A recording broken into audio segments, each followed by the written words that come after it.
This is Gemara in Kesubos, the Daf of Pei Zayin, as we embark in a new year of Daf.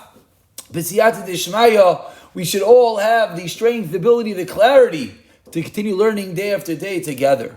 This is the Daf for Shabbos Shuvah, and Amir Hashem will hopefully get up Yom Kippur's Daf prior to Yom Kippur. So we just finished learning a Mishnah, and in the Mishnah there were a bunch of levels, we should call it, in the Mishnah. Just to highlight, we began the Mishnah with Kosav Law, Neder U'Shvua Ein Li Alayich. If someone says to his wife, I do not have a Neder or a Shvua upon you, what's the halacha? He can't make her swear, but he can make the Yarshim and those who come after her swear. Next level is Neder Shvua Ein Li Alayich, V'al Yorshayich, V'al Abayim B'Shu Seich. He adds on, not only is a Neder Shvua on you, but also upon your heirs and successors. Then he can't make any of them swear, but the Yarsha must be an Isa. But his inheritors can make her swear. Ves Yarsha, Ves Abayim B'Shu. Now the final level is in Neder U'Shvua Ein Li Ein Li V'lo Li Yarshai. Neither I nor my inheritors. V'lo L'Abayim B'Shu Al Lecha V'al Yarshecha V'al Abayim B'Shu Seich.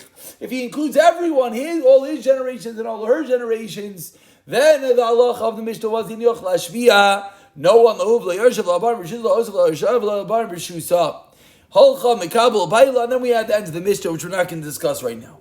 So we begin the Mishnah, and the Mishnah wants to know, we're discussing in the Gemara, and we're discussing over here all these shvuos, all the different levels, as we just spoke out in the Mishnah, different levels in the Mishnah pertaining to the shvuah. But the Gemara has a very fundamental shayla. Shvuah, ma'avinite. What are we discussing? What shvuah is the husband waving from his wife? That we have different levels. He's waving her. She doesn't have to make. The children don't have to make his children, etc. The question basically is, it sounds like normally he could make his wife swear. So what shvuah are we discussing? As Rashi, in the last Rashi in the Amid, before we turn over, we'll look at Rashi. He says, Ezu shvuah sasam sheisha chayavis labaylo. What stam shvuah is a woman obligated to her husband, al yarshav, that the Mishnah says that if you don't make her exempt, then you have to make her swear. What shvuah is the subject of our Mishnah and the subsequent discussion that we're going to have today in the Gemara. So Amar Rav Yudah Amar Rav, says Rav Yudah the name of Rav, as we turn over to Pei Zayin Amar Aleph, Ala Patrapa Shenaseh B'chaye Baila. The case that we're discussing over here is to the shvuah, if she becomes an apotropos, if she becomes someone in position, an administrator, she's in charge of some of his items, then he can make her swear regarding that. Says the Gemara, another opinion, Rav Nachman Amar Avu Al B'Games Kesubos. Doesn't mean in a regular case, but rather what's going on over here is even if she is poigim, literally means to destroy, to weaken, to damper, even if she impairs her ksuba, and certainly in the regular case, I mean, Rav Nachman is adding on to the first opinion of Rav Yudah Amar Rav. Rav Nachman is adding on that certainly in the case if she is in charge of some of her husband's items, but even more so that if there is a reason that one day she's going to have to swear, as the Gemara is going to discuss in a moment, what is this case of Pagemes Ksubasa that potentially the wife would have to swear? Says the Gemara, that's included in the Mishnah as well. Says the Gemara, Azal Rav Mordechai Amr L'Shmaita Kamei Rav Ashi. So Rav Mordechai said over this din in front of Rav Ashi, and he explained, according to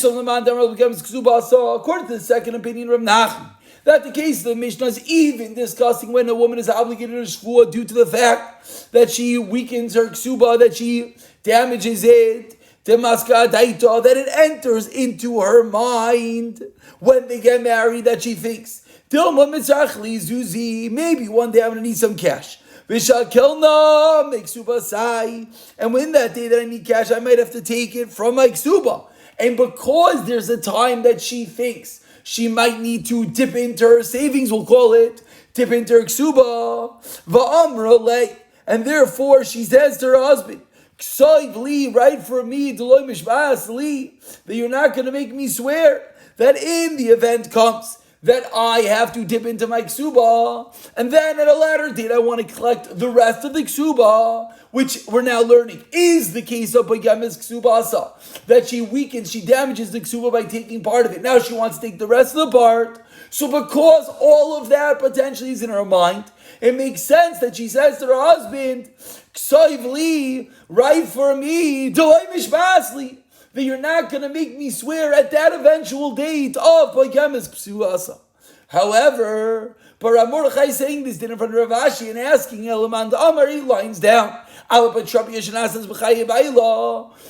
Elaman Amar, according to the first opinion that the Gemara quoted, the opinion of Rabbi Yehuda Amar Rav, then what are we discussing over here? We're discussing a case of Apotropis that was made by Chaya Baila. She's in charge of his properties. Does she know when she gets married? Is it Allah al-Daita? Is she thinking that one day her husband's going to make her an administrator? He's going to make her in charge of a part of his estate. The Amra lay, so that she would say to him, right for me, that you're not going to make me swear at that eventual date. So Rav Mordechai asked Rav Ashi, I don't understand the opinion of Rav Yehuda Marav that the Mishnah is discussing a case of Abatrabish and Asa B'chayi B'ayla, because why would that be on the woman's mind that she asked her husband to say that you'll not make me swear at that eventual date? So answers Rav Ashi 10 lines down. The first line is Li Amar Lei Atona Hamas Nitala. You learned that Rav Yehuda Marav, that when he explained Abatrabish and Asa B'chayi B'ayla, was talking about the first case of the Mishnah, and therefore you have a question, Rav Mordechai. Excuse me. I, says Rav Ashi, learned it at the end of the Mishnah, and therefore there's no question. What was the end of the Mishnah, which we did not start off today's share with reviewing? Yes, here it is right now. If after her husband's nifter, she goes straight back to her father's house, or she goes back to her father-in-law's house,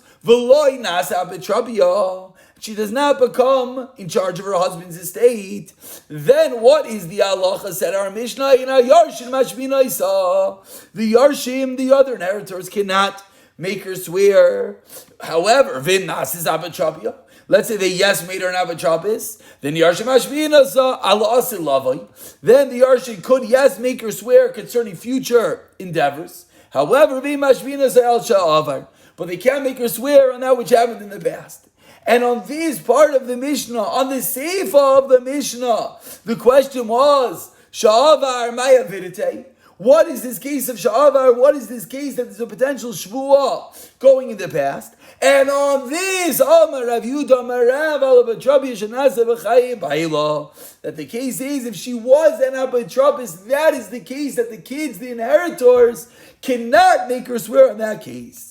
Avol, however, Bein Misa Likvura, if she was in charge of the estate between the time that her husband died and between the time he was married, then Mashbi in law. Then the halacha is that we could make her swear. The Yarshim could make her swear. So Rav Ashi is answering Rav Mordechai that your whole question on Rav Yehuda Marav's way of learning that the case of the Mishnah of the Shavuos of Abatrabish and Nasa B'chayi B'ayla was because you learned it on the first part of the Mishnah. But if you learn it on the second part of the Mishnah, that is the case that the Yarshim cannot make her swear, then everything is good and dandy. But once we're dealing with the end of the Mishnah, the Gemara concludes with saying, that really, even between the Misa and the Kvura, we do not make her swear. Why? Because they taught in Ardai that for 3 entities, we're allowed to sell the properties of a Yairish without announcing, without asking them. For a kargof, the king comes with the head tax. Limazaini, for food for the widows and the daughters. And Olik Vura, the burial expenses, which is what we're discussing right now. For these 3 entities, you do not have to ask permission. And therefore, we will not make her swear with regarding what she did at that time period between the Misa and the Kvura. So now we go back. Now, after we dealt with what was the Shvu in the Mishnah, 2 opinions, and we ended up explaining that really is only one opinion of Bayemitz Ksuba, because the opinion of Rav Yudah Marav al Petrovich and Asa B'chai Bail is really talking about the end of the Mishnah. Says the Gemara, let's go back in the Mishnah. What was the Mishnah discussing? Different ways that the husband could potentially allow or disallow his wife to make a shvuah. So says the Gemara, Amar Rabba, Amar Rav Chia, says Rabba the name Rav Chia. If the husband writes the following, D'loi nadar u'd'loi shvuah, he writes that my wife should be without a neder or shvuah. What's the halacha? Hu einu yachal hashbiya avol yarshim hashbiya naisa. Such a wording is going specifically on him and the husband himself and not the inheritors. But if he writes naki neder naki shvuah, if he writes you're clean of a neder of a shvuah, then beinu bein yarshin ein mashbiya naisa, both she and the yarshin cannot make her swear. Why? Because such a line of naki neder naki shvuah means minakis mishvu asa. You are clean from a shvuah. So part number one is Rav Yudah Marav Chia differentiates between D'loi neder, D'loi shvuah, and naki. That if he added the word naki, then she and her inheritors cannot. He and his inheritors cannot make her make a shvuah. Number two, Rav Yosef Amar comes along, Rav Yosef, and he says, Rav Chia, D'loi neder, D'loi shvuah. If the husband writes without a neder and without a shvuah, then hu eino yochel hashbiya avol yarshim hashbiya naisa. If he writes without a neder, without a shvuah, then the halacha is the same as we just said a moment ago. He can make her swear, but the yarshim could yes. But naki neder, naki shvuah, beinu ben yarshin mashbiya naisa. The exact opposite. Rav Yosef and Rav Chia learned that the wording of naki neder, naki shvuah, yes, allows both he and his yarshim to make him swear. Why? It sounds funny. He said you're clean of a neder, you're clean of a shvuah. So explains the Gemara, you know why? Achi kamar lo naki nafshach beishvu asa. When he writes the word naki neder, naki shvuah, that means cleanse yourself by yes taking your shvuah. And therefore those wording implies that you would yes have to swear. Says the Gemara further, Sholach Rav Zakkai l'Mar Ukva. So Rav Zakkai sends the following to Mar Ukva. We're in the second half of Peizayin Amar Aleph. Bein D'loi shvuah, bein D'naki shvuah, bein D'loi nadar, bein D'naki nadar. So says Rav Zakkai, in any of these cases, the halacha is b'nechsayu einu yachal hashbiya avol yarshin mashbiya naisa. That if he said, so Rav Zakkai makes a different differentiation. If he says bin nichsei, the critical word being in my possessions, or some have main nichsei from my possessions, then the halacha is he cannot make them swear, but the yarshim could yes. But if he says me nichsaya elaine, but if he specifies and says these possessions, then the halacha is beinu ben yarshin ein mashbina isa, neither can make her swear. So Rav Zakkai is learning that it's not a difference of neder naki, rather it's a difference if he writes bin nichsai or bin nichsaya elaine. And a final opinion says the Gemara Rav Nachman Amar Shmuel Misham Abashal ben Ema Miriam bein D'loi shvuah bein D'naki mishvuah bein D'loi neder bein D'naki neder bein nichsai bein nichsai elaine. So it says Rav Nachman Amar Shmuel, in any of the aforementioned wordings, beinu bein yarshav, whether he or his yarshim, the halacha is ein mashbiyin oisa. He cannot make her swear. Avol, however, what should I do? The Chazal have taught so bemoans the fact, bemoans Rav Nachman Eimer of Shmuel, that really any of these languages should have worked to not allow he nor his heirs, not allow he nor his yarshim to make her swear. However, he explains, but because it's a din derabanan, the Chachamim have said that a part of that someone who comes to pay has to swear. The halacha is in all scenarios you would have to yes swear. Another way of learning this last exchange, Lamasnita Abashal ben Ema Miriam Amar bein D'loi shvuah bein D'naki shvuah bein D'loi nadar bein D'naki nadar bein Menachsai bein Menachsai elaine bein Hu bein Yarshin ein mashbiyin oisa. In all these cases, you should not be allowed to let them swear. And And the Gemara concludes after these four opinions of Rav Nachman and Rav Shmuel, halacha k'bnei Miriam, that is indeed the halacha that because it's a din d'Rabbanan requiring the shvuah, in all scenarios, you can make them swear. Irrelevant neder, shvuah, naki, or not, min ichsaya lane, in all scenarios, because it's din d'Rabbanan requiring a shvuah, lo yipara el b'shvuah, in all scenarios, we require them to actually swear.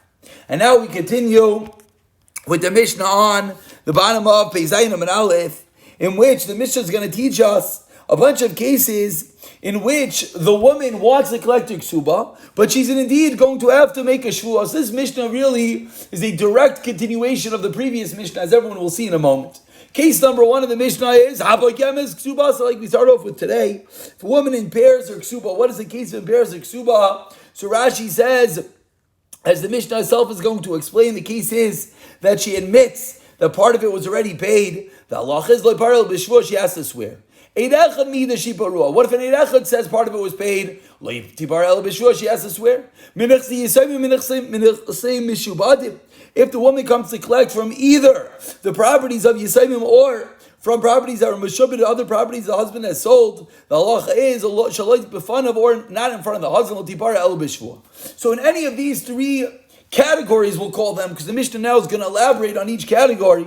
In any of these three categories, the woman is required to swear in order to get her shvuah. Now the Gemara explains Hapagemes Kesubos on the first medium-sized line. Keita, what is this case? Hi, Kesubos elif zuz. The ksuba was 1,000 zuz. Va'amar las kabal Kesubos. And what happens? Her husband says, you already received all 1,000 zuz. And she says, Lo yiskabalti elamana. I did not get all 1,000. It's true, I only got 100. So she says, I got part, as the Gemara is going to explain. Everyone's already conjuring up ideas of Maidav and Mixas, which of course the Gemara will deal with, that she admits in part. The halacha is like Tibara El B'Shvuah, she has to swear. Case number 2 in the Mishnah. If an Eid Echad admits that she was paid, Keita, what's the case? And the husband says, you accepted her ksuba. It's not true. And Eid Echad says that yes, it is true, she didn't get paid. Then the halacha is the rest that she wants to collect. Because Eid Echad said that she collected part, as the Gemara will explain, Rashi points out. Then she has to swear on the rest of it. And category number 3, Menachasim Mishubadim Keita. What is the case where she comes to collect from Menachasim Mishubadim? Keita. The husband sold his properties to someone else. And she wants to collect from the purchasers. This is all, I call this category 3. The Mishnah breaks it up. The last category is really all the same. Properties of the Yisayimim, Keita and Meis. If the husband dies, and if the husband is and number 3 is of the third category, the husband's overseas and she wants to collect ksuba in Nefrahes Ella Be'shvua. And finally, we turn over to Beis Zayin Amid Beis. Explains the Gemara, explains the end of the Mishnah. Reb Shimon Aimer calls Manji Tavaz Kesuba Hayarshin Mashbiin Oisa. Any time she claims her ksuba, the Yarshim can make her swear. But if she does not claim her ksuba, the husband cannot make her swear. Now, what exactly Rav Shimon is discussing is going to be the subject of tomorrow's Daf Peiches. Before we get into that, let's go into the Gemara that deals with the first part of the Mishnah, Pagemes Ksuba, which we learned meant that the woman admits to part of her ksuba being collected, and the Mishnah said she has to swear. Says the Gemara, Rabbi Bar Chama learned that in the first case, the Mishnah, the shvuah that this woman has to make is a din deraisa. Why? To kata in masayin, this is a classical case when someone says, you owe me $200, and the guy responds, no, I only owe you 100. This is what we call classically, you admitted in part, and what's the halach of every maidav mixas? So it says Rabbi Bar Chama, the first case of the Mishnah is a classical maidav mixas, and therefore the din of the shvuah and the Mishnah of the woman is a din de'araisa. Amar Rava says, Rava, no, shtei tshuvos ba'davar. Chada number one, number one says Rava, anyone that swears and does not pay. Any biblical oath, any shvua d'oraisa is always to swear and not pay. Vihi, and in the case of the Mishnah Nishvaz, when I tell us, she's swearing and she's collecting. So number one says Rava, this cannot be the regular case of Maida Mixas. Void, and furthermore asks Rava, anytime one is denying a shiva of karka, anytime one is denying the lien on the land, which of course is every case of ksuba, as a woman has a lien on all the properties of her husband, the law is you never swear in such a case. And therefore says Rava, two reasons why the shvu on the Mishnah, on the ratio of the Mishnah, Pagamas Kesubos, when the husband claims 1,000 and the woman admits to 100, and that she only is owed 100, it's not Ishvu Daraisa. Ella Omar Rava, 10 lines down, the first one line is Ella says Rava, Midi Rabbanan. The shvu on the Mishnah is in the Rabbanan. The Para Dayek. Why? Because generally the one who pays is Dayek, is precise, is attentive to that which he pays. Demifra loidaik. The one being paid is not as precise. When I give you cash, I'm very careful what I give you. When you get cash, says Rava, you're not as careful. And therefore, and therefore the Rabbanan, Midrabbanan imposed the shvu on the woman in order that she should be careful when she says that she collected what she collected. So because in this case the woman is coming to collect, and the husband says, I owe you nothing, and the woman says, you owe me 100, because she is collecting, says Rava, there's a shvuah midrabanan, so that she will be precise and careful with that which she collects. Continues the Gemara now with a whole list of different questions, which are all going to be, we call them almost first cousins to all the dinim in the Mishnah. So says the Gemara Ibayilu, question number one. Pagamas Kesubos be'idim. Each one is going to be a slight variation of the din in the Mishnah. So case number one says the Gemara, what if she is Pagim Kesuba, she impairs the Kesuba with Eidim? That what? She says that she received part of the payment in front of Eidim, and the husband said, I paid you more without Eidim. So she has Eidim that she got. She has Eidim that she received some of the ksuba. Let's say that she got 500, and she's saying you still owe me 500, and the husband saying I paid you the other 500 without Eidim. So what is the halacha? Do we say the bar of Eidim ave bar Allah? Do we say that if it's true that he paid the rest, he would pay her with Eidim like he paid the first half, and therefore he's not believed? Or maybe one day he had the cash, there were no Eidim around, so he gave it to his wife. So is the fact that there were Eidim on part of it talk to the fact that there are no Eidim on the rest of the payment? Says the Gemara Tashma, I'll bring you a proof. Says in our Brayso, Kol HaNishbayin, Shabbatayr Nishbayin V'lo Mishalmin. Anyone who swears and does not pay. There are a few unique scenarios, as we already learned, that swear and collect. Hasachir Anigzav Anechbal, V'shekenegdo Chashan Anshvua. 4 cases. V'chem V'niyal Ben Gasai. 5, and number 6, which is the one of our discussion, va'apoigim shtaroi shaloi be'edim. Someone who impairs his shtar without edim, if he's collected partially without edim, he admits to. So we're medayik, we say that from this brayso we see shaloi be'edim in, be'edim loi, that only in a scenario where someone admits to collecting part of a debt without edim, that's when he has to swear. But if he has Eidim that he got part of the debt, like in the case of our Mishnah, the woman has Eidim that she received part of the Kesuba, then she would not have to swear. So seemingly this is a raya to our Shaila.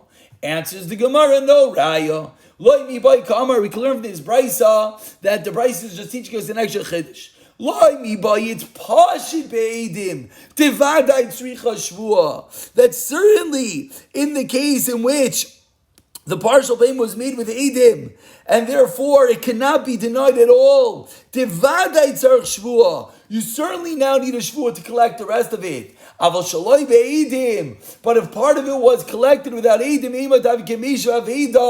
maybe this is like a case as if I returned your aveda because I did not have to admit to anything. It's like a moedim mixas. V'tishko b'loish b'shvuah. And therefore you should be able to collect without a shvuah. Kamash malon, and therefore there's no raya from this brisa.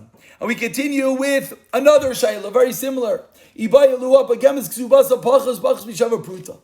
is the story? If the woman literally again impaired her ksuba, what happens is she admitted to receiving payment for her ksuba in a series of payments, and she says the exact amounts. She says, I got $20 one day, $1 the next day, $20 the next day. Pachas bachas mishava pruta down to the penny. Mahu. What's the halacha? What's the shayla? Says the Gemara. Do we say it sounds like she's telling the truth. The fact that she remembers every payment down to the penny seemingly is a proof that she knows what's going on. So maybe that itself is a raya, she's telling the truth, and therefore she should get the rest of it without a shvuah. Or maybe she's just trying to pull her leg. Maybe she's deceiving us. Says the Gemara Teku, no answer. What is the status if she devalues the ksuba? What's the case? The case is we have a ksuba of 1,000 zos, and the husband says, like we've seen already, I paid the whole thing. And the woman says, no, I got 0. But she says, even though I got nothing, but the ksuba is not really 1,000. The ksuba is really only 100. So she's admitting not that she received payment, but that the ksuba is less than we said before. So do we say it's the same thing? What's the difference if she says that you paid me 500 and you owe me 500, or if she says that the whole ksuba is only 500 in the first case? And then the halacha would be that she would have to swear like they did in the Mishnah. Or perhaps agamas might do a mixas. Halakha might do a mixas. Maybe the case of agamas is where she at least is admitting to part of it. Whereas in this case, she's not admitting to anything, and therefore there'd be no shvuah. Tashema says the Gemara, let's bring a raya. Peiches says tifrash le b'shvuah. It says in her brayso, one who devalues the ksuba collects without a shvuah. Ketzad, what's the case? We're about 20 lines from the bottom. The first word in line is ketzad. Ha'isek ksubas elef zos, ksubas 1,000 zos. And the husband says, you got your entire ksuba. Our case. She says, I did not get the whole thing, but the ksuba is really only one mana. What's that? She collects out of shvuah. So we see clearly that in the case of a chesed ksubasa, when someone devalues a ksuba, there is no shvuah. Says the Gemara. So b'may gavya. Okay, great. So she gets out of shvuah. But how could she collect? This piece of paper she's going to collect with. She's admitting that this piece of paper is nothing. She's admitting that it's not actually 1,000, it's only 500. So we see clearly that this paper is nothing. We're dealing with a case in which she says there was an amana, there was trust between us. And that is the case that she's going to be allowed to collect without a shvuah. We'll pick up from the next Gemara from the two dots.